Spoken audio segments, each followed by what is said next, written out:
So we're going to have a go here at soldering. What you really need is a nice fine tip for this, so you can get a very fine bead of solder out of that. We're going to try with what we have here. We might have to clean it up. So I might just actually just waste a little bit of this because it's just flux at the start. So I'm just going to, rather than a bead, I'm just going to put a dab. Then I'll use move that around. So what we've got here is just, yeah, you really need a fine tip to put this down. Yeah, but that's okay. We'll work with what we've got. So you don't need too much solder. I'll put it up to the video camera in a second so you can see what we actually have.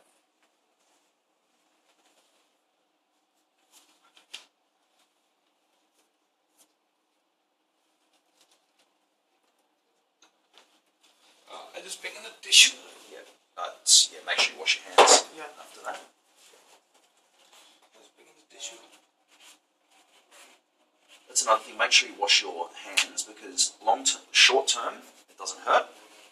But if you do it long term, you get lots of exposure. It is very bad for you.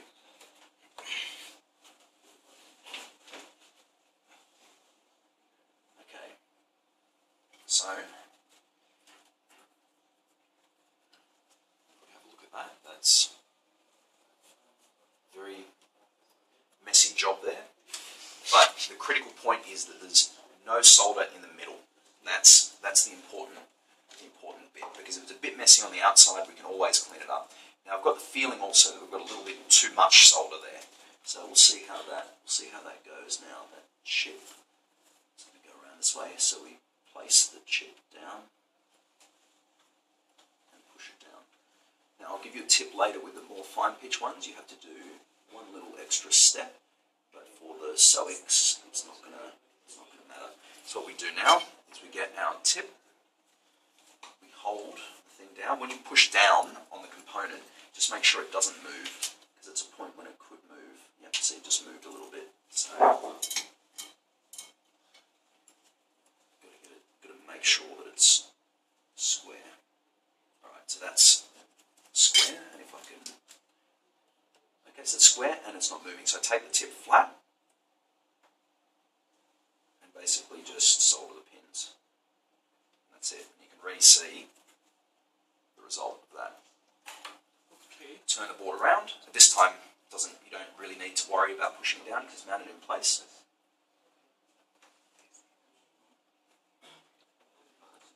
And we've got a little bit too much solder here, which hopefully we can remedy here.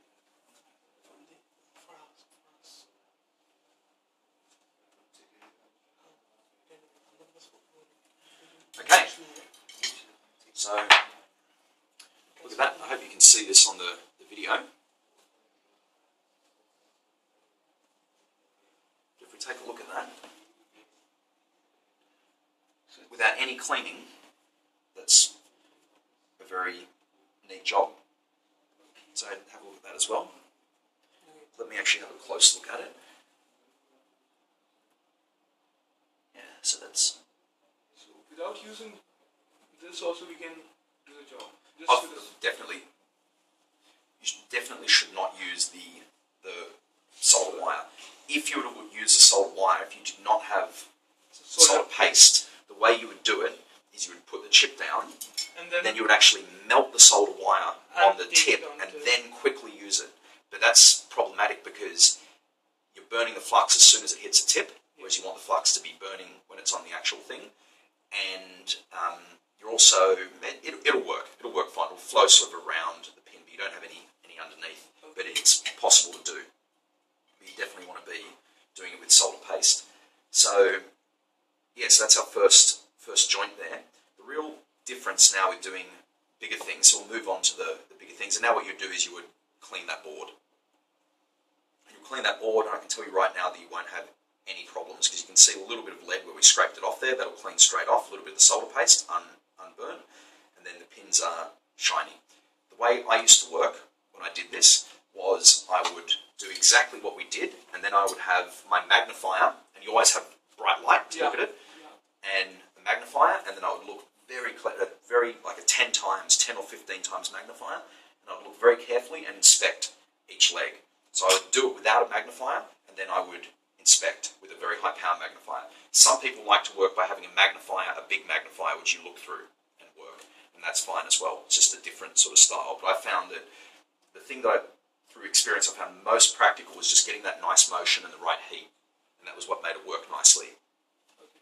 So going from there, so that's a good start. Going from there, there's 2 more types of components that you can do at home. My pen is, I'll just take this off, my pen's here. So we've got the SOIC. So next you've got your fine pitch ones. Yeah. I think what are these called? T-SOPs or something? T-SOP. Yeah, it's been a long, long time since. So the problem with these is the pitch. Each pin is 20 thou or 20 thousandths of an inch thick, and the gap between the pins is 20 thousandths of an inch. So suddenly it's very fine. Yeah, it's very, very fine. So the way you do these, you'll actually notice on these that the pins are a little bit longer from memory than the SOIC.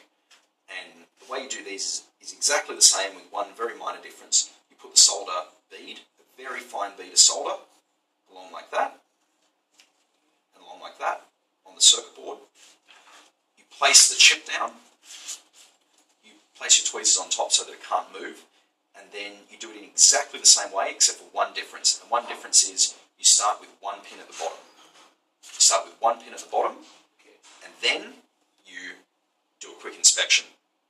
Because if it's not perfectly aligned, this one here doesn't matter. You can move it around a lot and it won't matter. Whereas when there's 20 thousandths of an inch between each pin and they're 1.5 millimeters long, it doesn't have to twist very much to start to cause problems. So you do one and then you inspect. And if it's wrong, you can melt that one and move it, or you can actually, even possibly if it's out ever so slightly, actually just bend that pin a little bit. But it's just important to do one pin and check. And if it's wrong, you might have to actually desolder that. But otherwise it's exactly the same, and the motion is the same. You get the big flat tip, and you, once you've done your one pin and you're convinced, you still hold it down, you just get the thing and you just go out, out, out, out, like that.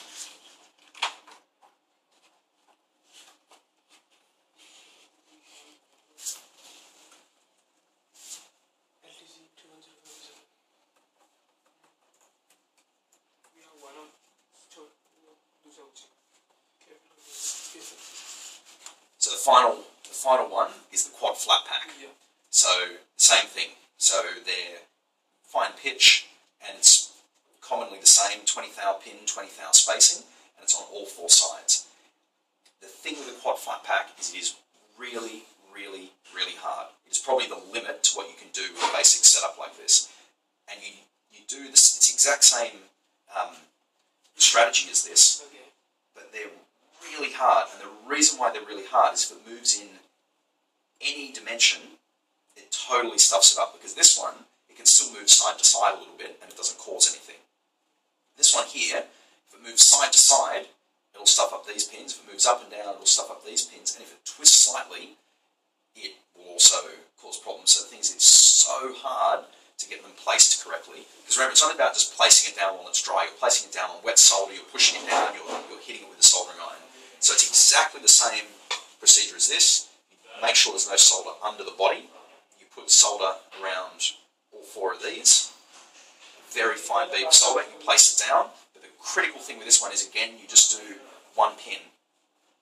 And then you very carefully inspect it, and almost always you'll do one pin and you'll actually have to move it and then do another pin to tack it in place, because you'll do one pin, it'll move slightly, and you'll have to move it and do another pin. So you're just going to be really careful to mount it right and be prepared to do one pin and then even bend that pin a little bit to get it correct. And that's it. It's the same strategy for that. Okay, sometimes we have like the heat pads beneath the IC.